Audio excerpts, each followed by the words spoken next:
Hello, my name's Hazel and I'm 23 years old. I just lost the one most important person in my life, and my sister made everything worse for me by trying to throw me out of my own home. Today, I want to tell you about how I worked around it and put my entitled sister in her place. Let me start by telling you a little about my family. My dad, Ralph, was a single father for as long as I can remember. My mom died a few short months after I was born because of some complications after birth. My dad had been my best friend and the only person I was closest to. I have an older sister, Kayla, too. Kayla and I never really got along. Kayla became very hard to handle after my mom passed away. She became a rebel and rarely ever thought of anyone but herself. My dad used to let her off the hook solely because he felt guilty that she didn't have her mother by her side. While I understood that losing a parent that you grew up with for 5 years can be heartbreaking and brain-altering, I still didn't think it justified her treating me like I was trash growing up. I guess somewhere in her heart, she blamed me for the loss of our mother. It was a guilt that ate me up every time, which is why I let Kayla get away with all the mean things she did to me as well. Dad put her in therapy when he found out that Kayla was bullying me. But Kayla refused to go to therapy after a few sessions, and that was the end of it. Eventually, Kayla had to go off to college, and when she left, she never looked back at us. In a way, it was a relief for me. I never had to deal with Kayla and her bullying. Dad and I only got closer because of how much time we got to spend. Kayla would call us sometimes, but it was only to ask Dad for money. Before Dad could even pass the phone to me, she would hang up. That was pretty much the extent of our relationship by that point. Kayla was only there so she could get money from Dad. I found out through social media that the reason she needed so much money was because she was always out partying. Because of all the partying, Kayla ended up not being able to attend her classes. She was then forced to stay back a year and redo it.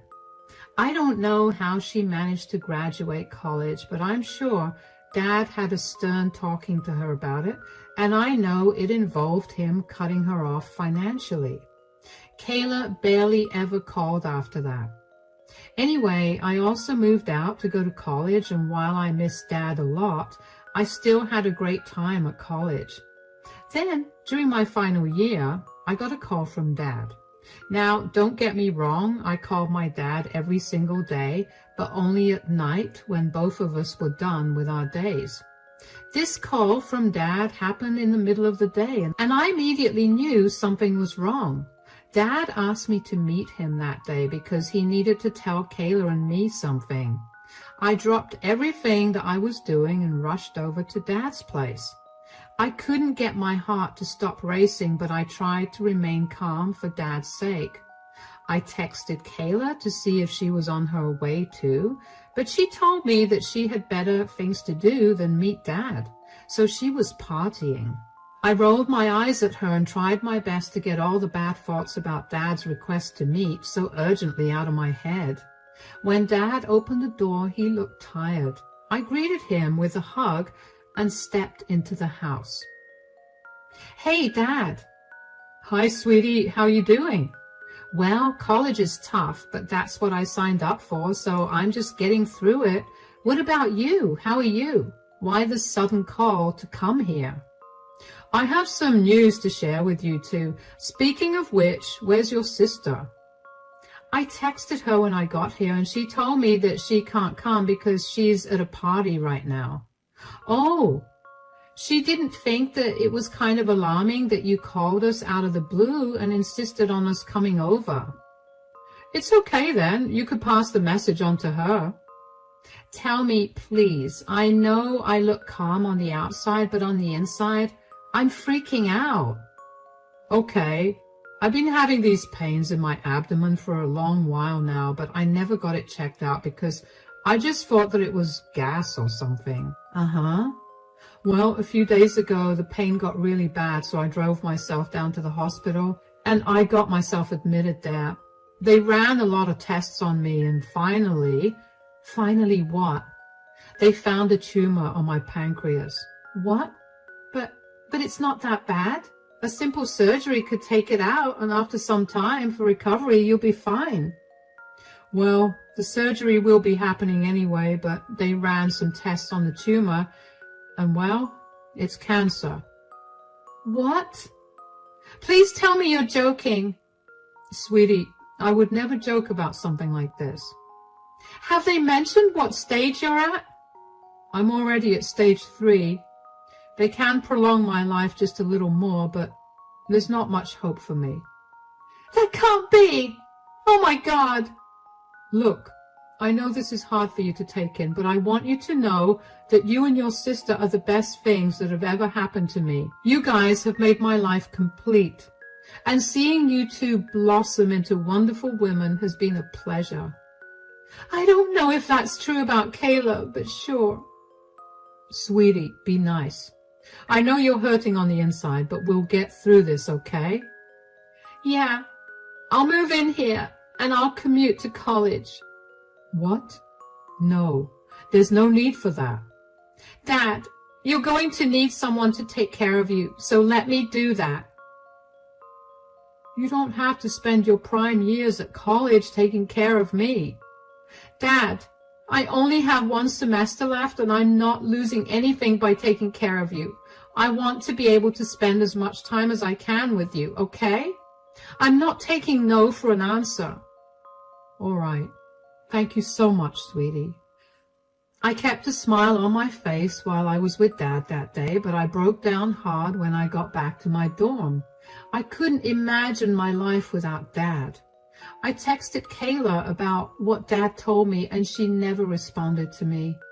I didn't pay much attention to that anyway because I had to move all my things back into Dad's place. The next few months were rough. Dad's health rapidly deteriorated.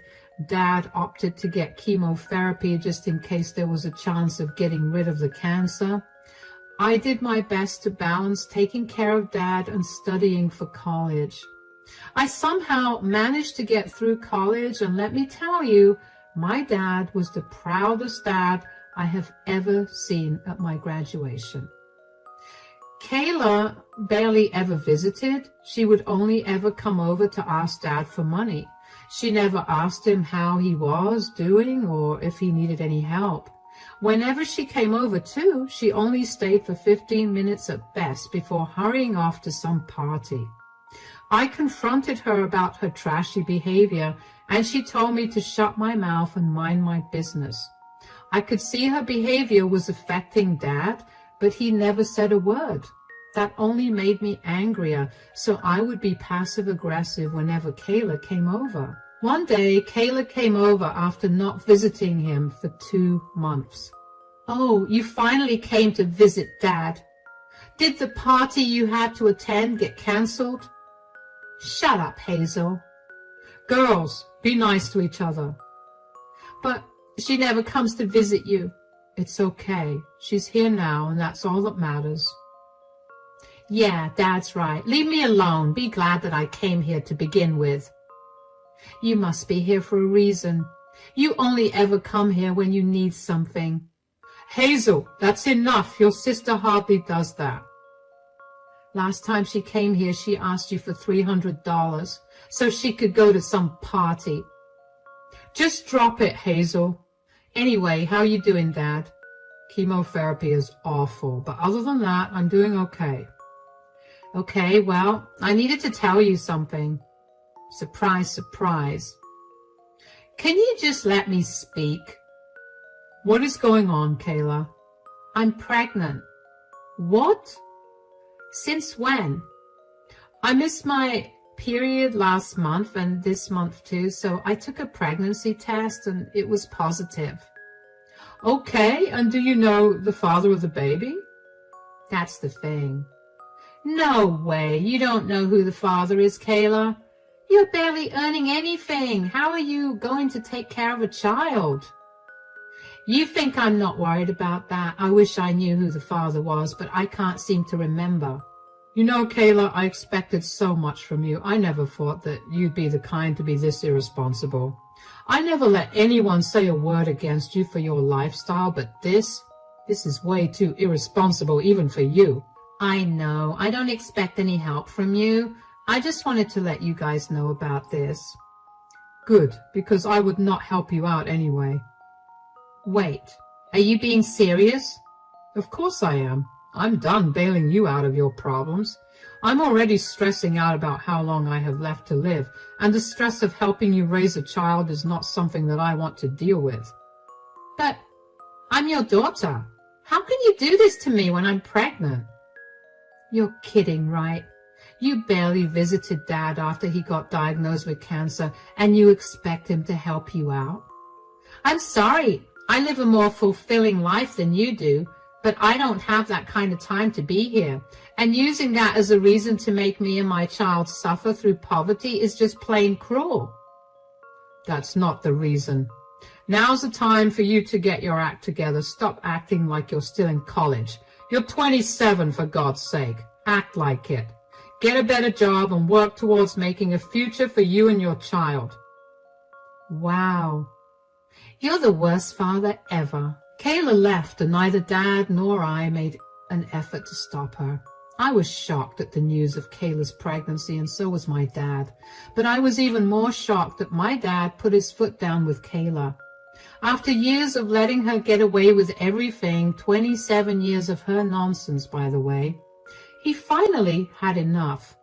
I guess he realized that he'd done more damage by letting her have her way and decided it was time to stop doing that. I was annoyed by how spoiled Kayla was and how she could just so casually tell Dad that he was the worst when he was barely making it through every day. I knew Dad didn't react to that, but I knew that on the inside he was hurting. Neither of us addressed Kayla's visit after that, mostly because only a week after Kayla visited us, Dad's health declined a lot more rapidly than it was doing before. He was rushed to the hospital where they conducted huge amounts of tests on him. When they were done running tests on him and once they stabilized him, the doctor told me that my dad only had 2 weeks to live. I was gutted. I couldn't believe that there was an actual time limit to his life. Until then, I managed to live in the hope that Dad's treatment would work, but clearly it didn't. I sadly delivered the news to Dad, and he seemed to be relieved. He told me that having an idea of when he was going to pass was better than living in fear of not knowing which day was going to be his last. We spent the rest of his days in the hospital. I barely left the hospital, and even when I did, it was only for a quick shower and change of clothes. One day I came back to the hospital after having left Dad to go home and check in on him. Hey, Dad, how you doing? Not so good. Gosh, who'd have thought that learning that you only had 2 weeks to live would feel so depressing? Tell me about it. I don't know what I'm going to do without you. Oh, sweetie, you'll be more than fine, I'm sure of that. You're the last family I have, and I don't know how I'm going to go through life without a family. Hey, you have Kayla at least. Dad, both you and I know that Kayla would rather make a pig fly than be there for me when I need help. Okay, well, just because I'm gone physically doesn't mean that I'll be gone from your heart. Besides, you'll eventually meet many people that you'll learn to consider your family. I can only hope for that. But speaking of families, I need to get my things in order. Do you think that you could ring up my lawyer and ask him to come by this evening? Of course, but, if you don't mind me asking, how are you distributing your things? Well, I was thinking of giving you and Kayla an equal split of everything. I don't think you should do that. Sweetie, I know you and Kayla are like chalk and cheese, but Kayla is still my daughter and I have to be fair towards... No, that's not what I meant, Dad. I meant that you should give Kayla everything, excluding all the things that have no monetary value like our photo albums and stuff. Those are the only things I want. What? Why would you want me to do that? I know I gave Kayla a lot of slack the last time she was over, but I also don't want her or my future niece or nephew to be struggling. I'm sure she'd appreciate the help way more than I will. But sweetie, you've spent the last year by my side and you never got to set foot into the work scene. You might struggle to get a job. I'll figure that out by myself. I have enough saved up right now to get by a few more months. Please just do this one thing for me, Dad. You're an amazing person, Hazel. I don't know what I've done to deserve a daughter that's this kind and big-hearted, but I sure am lucky. Oh, hush, Dad. Now, why don't you get some rest? I'll call your lawyer and have him meet you in the evening.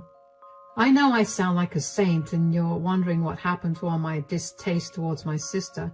The thing is, even though I'm not the biggest fan of my sister's life choices, she was still my sister at the end of the day. I didn't want her to be stranded with nowhere to call home or any way to take care of her child. Worse even, I didn't want the child to enter the foster care system. So if I had to give up my share of the inheritance, then so be it. I called the lawyer for Dad and I let them talk all evening. The lawyer left a copy of the will on Dad's table after he left. After my dad fell asleep, I couldn't help but sneak a peek at the will. Dad did listen to me about giving Kayla the entirety of the inheritance, and I was relieved to see that. I know my dad enough to know that he's always very stubborn about getting what he wants only. But then I noticed the fine print at the bottom of the will that stated that the only way for Kayla to get all the inheritance was for her to find the father of her child within 2 months of his passing. I knew it. My dad was stubborn and always had to have his way.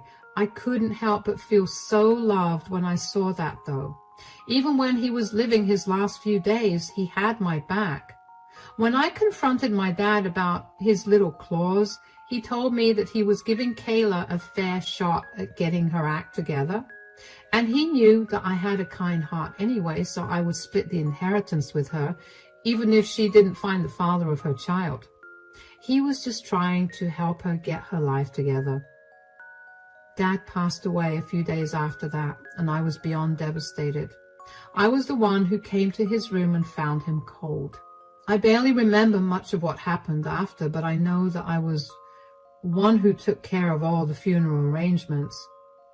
I wanted it to be done as soon as possible, so the funeral took place 2 days after Dad's death.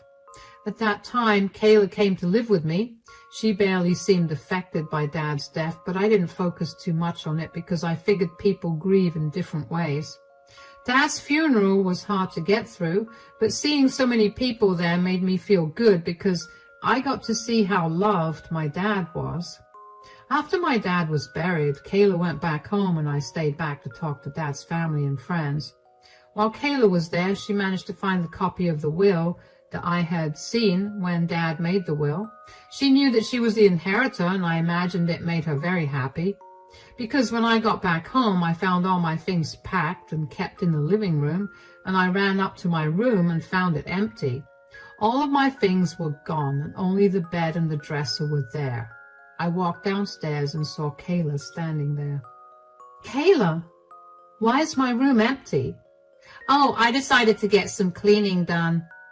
And you thought that you should clean out my room, literally? Yeah. Oh, I meant to tell you that you need to leave. Excuse me? You heard me. You need to get out. You can't throw me out of my own home. This may be your home, but now this house is mine. Or did you forget that Dad left me this house? It's barely been a week since Dad's funeral and you're already kicking me out? Do you not think that's cruel to do to me? It may be cruel to you, but I know that I need all the space I can get for when my baby comes. If that means throwing you out, then so be it. Where am I even going to go? I just graduated college and I spent the last year taking care of Dad. I barely have any money. I would love to give you some advice, but I don't care enough about your problems. What's wrong with you? When did you get so inhuman? Gosh, stop being so dramatic. Your life isn't ending. I'm just telling you that you need to move. I'm not going anywhere. I'll sleep on the bare floor if I have to, but I'm not leaving. This house is mine now, and I get to make decisions regarding it. You have to listen to me. I don't have to listen to a single word you say. You're a cruel person. You know how much I've been struggling since Dad died, and you're making things worse for me for your selfish reasons. You think I'm not struggling with Dad's death too. I'm only looking out for my child in the same way that he looked out for me by giving me everything he owned. I know that he only gave you everything to help you kickstart your journey as a single mother. I'm sure he never thought that you'd be capable of throwing me out of my own home, because if that thought even crossed his mind, he would have split the house between the two of us. Sure, but he didn't do that now, did he? It's mine. And if you don't leave right this instant, I'm going to call the police and have you escorted off my property. Please, just at least stay tonight. Absolutely not. You always got your way with Dad, but that's not going to happen with me. Wow. Okay, you're going to have to keep my stuff here for the night. I'll figure things out, and then I'll grab my things. You have until tomorrow to get your things, or I'm throwing them out. How do you expect me to figure things out overnight? Not my problem. Fine. Just so you know, this house won't be yours for long. What are you talking about? Maybe you should read the fine print on Dad's will, and when you need help, best believe that I'm not helping you out at all. I was fuming. How could Kayla be so heartless? What did it take for her to be a human? She was going to have a child, and if she couldn't treat her sister with respect, how was she going to treat her child? I drove round for a long while before I finally calmed down enough to find a place to rest. I called my best friend up and explained my situation to her. She assured me that I could stay at her place for the next 2 months until I got my place back from Kayla. I went over to my best friend's place that night and only went back home the next morning. When I got there, I heard Kayla running down the stairs just as I was picking up the last bag that I needed to load into my car. Before you make a fuss, I just came back to get my things. No, wait. What do you want? I'm so sorry, I didn't mean it when I said that I wanted you to leave. Why the sudden change of heart? I read the fine print like you asked me to, and I had no idea that Dad had done that. Oh, well. How could he expect me to find the father of my child in 2 months? I don't even remember which club I was at. I would love to give you some advice, but I actually don't care about your problem. Are you seriously throwing that in my face right now? Would you rather I throw it in your face when I get you to leave this house in 2 months? Please don't leave. You can stay here if you want. You can even take the master bedroom. I'll give you all the privacy you need, and I'll make all our meals. You already showed me your true colors, Kayla. You tried to make things worse for me when I was already at my lowest. I don't want to live with you. Okay, but you won't actually throw me out if I don't find the father of my child, right? You have 2 months to either find the father or you can leave. How can you throw a single mother and her child out onto the streets that way? How could you throw your broke sister out into the streets like that? You showed no remorse. You know, I was the one who told Dad to give you everything because I thought you'd need it more than me. Clearly, Dad had my back, and I'm grateful for him. You asked Dad to give me everything? You have no idea how much Dad didn't want to do that. You didn't care at all when Dad got diagnosed with cancer. You barely even visited. The one time you stayed for longer than 15 minutes, you told us you were pregnant. You don't deserve this house or any of his money. Please forgive me. Look, I'll even get down on my knees. What are you doing, Kayla? Get off the floor.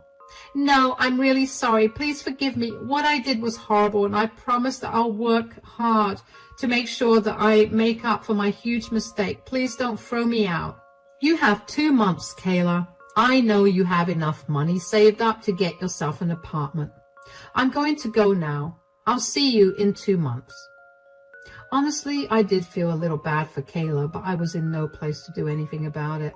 She had been disrespectful over and over again, and I was not okay with that. I did my best to be there for Dad and make sure that Kayla was also taken care of.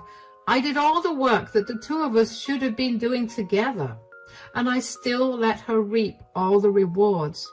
I saw no reason for her to have her cake and eat it too when she was so ready to let me suffer. There was no empathy behind her eyes when she told me to leave the house, so I saw no reason to show her any empathy either. Over the course of the next 2 months, I landed myself a good job and I lived with my best friend. I waited patiently to see if Kayla would find the father of her child. Kayla would regularly text me and call me to try and get me to change my mind, but I wasn't budging at all. She needed to learn that all her actions had consequences, and yes, I knew that this was harsh, but it needed to happen. Kayla's calls and texts only got more frequent and more desperate the closer we got to the 2 months' end. I stuck my ground and did not let her tears get to me in any way. I made sure that she was not stressing out too much either, because I didn't want the child to suffer. I made sure to go over whenever I could and get her food and other necessities. I explained to her very calmly why I was doing what I was doing. Kayla kept apologizing again and again, but I knew that just because she apologized, it didn't mean that she had changed. I mean, I watched her use my dad for months while he was on his deathbed, and then apologize when I confronted her, only to go back to asking Dad for money a week later. I was not going to trust her at all. Eventually, the 2 months got over and I asked Kayla to move out. I contacted Dad's lawyer, who was the executor of his will, and provided him with all the proof of Kayla's inability to find her child's father. I was granted all of my dad's assets, including the house. Kayla called me every name under the sun for ruining her life. She cried and begged me again, but I didn't change my mind. But this time I did get a little soft, and I told her that I would help pay for an apartment for her. I found her an apartment and paid for the deposit and the 1 year's rent as well. I told her that she had a year to get her life together and take care of her child. I didn't want anything more to do with her. Kayla called me a selfish, insensitive person and told me that I was a horrible person for throwing her out onto the streets. I reminded her that she now had a roof over her head. She just had to stop relying on others to pay for her things. Kayla moved into her apartment and still never stopped calling me all kinds of names, so I blocked her and moved on with my life. I am a little sad that I'll probably never get to meet my niece, nephew, but I do hope that I helped make their life a little easier by providing for Kayla. As for how I'm doing right now, I'm still struggling with the loss of my dad. But the days are getting a little easier to get through, so that's a good thing. It'll be a while before colors look as bright as they did before for me, but I know that I'm strong enough to get through that. Thank you for listening to my story.